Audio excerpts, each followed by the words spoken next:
Now then, the Oldham defender Tom Adeyemi had to be confronted by fellow players on Friday after a racially aggravated public order offence at Anfield. It follows a spate of racist incidents on and off the pitch in recent months. Well, let's talk now to the former Liverpool and England footballer John Barnes. Joins me from the Wirral. Very good morning to you, John. Now, of course, I know Liverpool Football Club has always got a very dear place in your heart, and that's reciprocated by the fans. But what seems to be going on there at the moment?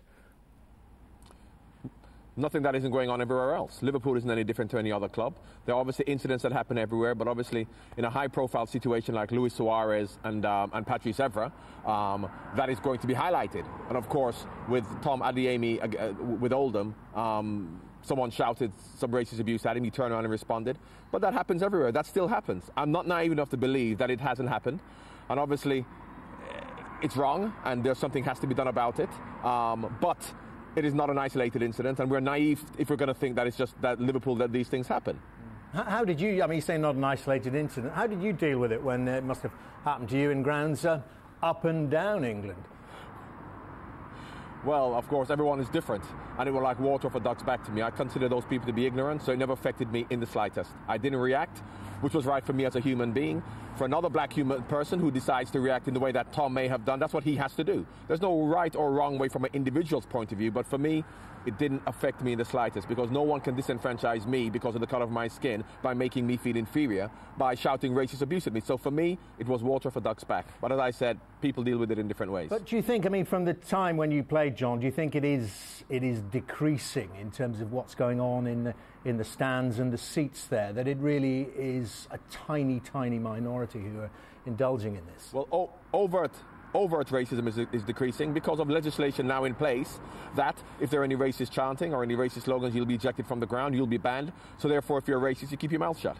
But we have to be very naive to believe that because this legislation is in place, that racists aren't racist anymore. All they have to do is keep their mouth shut for 90 minutes and continue to be racist for the rest of the week. So, you know, football can do very little to get rid of racism. It can govern its own house, and in terms of overt racism, there's work that can be done. But in terms of changing people's minds about race and racism is only through education. That's the only way we can change people's minds, not by banning them or giving legislation to say no racist chanting at football stadiums. Are you sure? I mean, but isn't football part of the education process, given, you know, particularly the young kids who play, who watch, who idolise their heroes? In that educational role you talk about, football can be part of that, can't it? From an educational point of view, the point I'm talking about is what is race? Is race genetic? Is it the colour of your skin? What is race?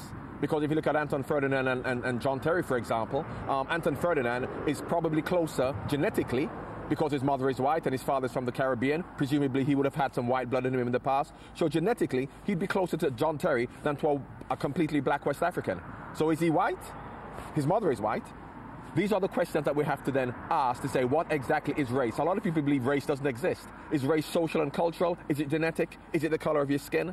A Chinese person is white, but he's not deemed white, so it's not the colour of your skin. So these are the questions I'm talking about, which has to be then spoken about so kids to understand what race actually is, because there's a lot of people that believe that race doesn't exist. I mean, it's interesting, though, this point you make, I mean, you know, and to speak openly about them. I mean, do you think, in a way, it's probably the wrong word to use, that there is something positive coming out of these incidents? Dialogue and bringing it to the fore.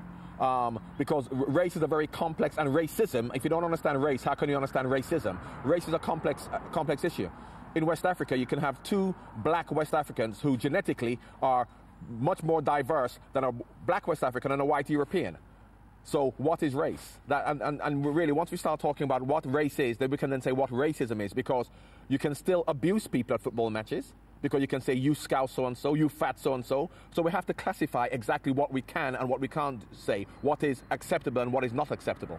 Yeah, and football alone can't do that. I get your point. Just lastly, John, on the way that Liverpool have handled the issues over the last few days and weeks. I mean, in the papers again today saying, well, particularly the manager, Kenny Dalglish, could have done better.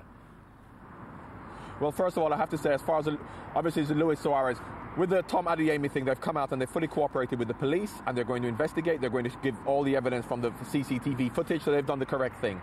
From the Luis Suarez incident, I have been up to Anfield and I've spoken to people at Liverpool, and they are 100% convinced that Luis Suarez is innocent.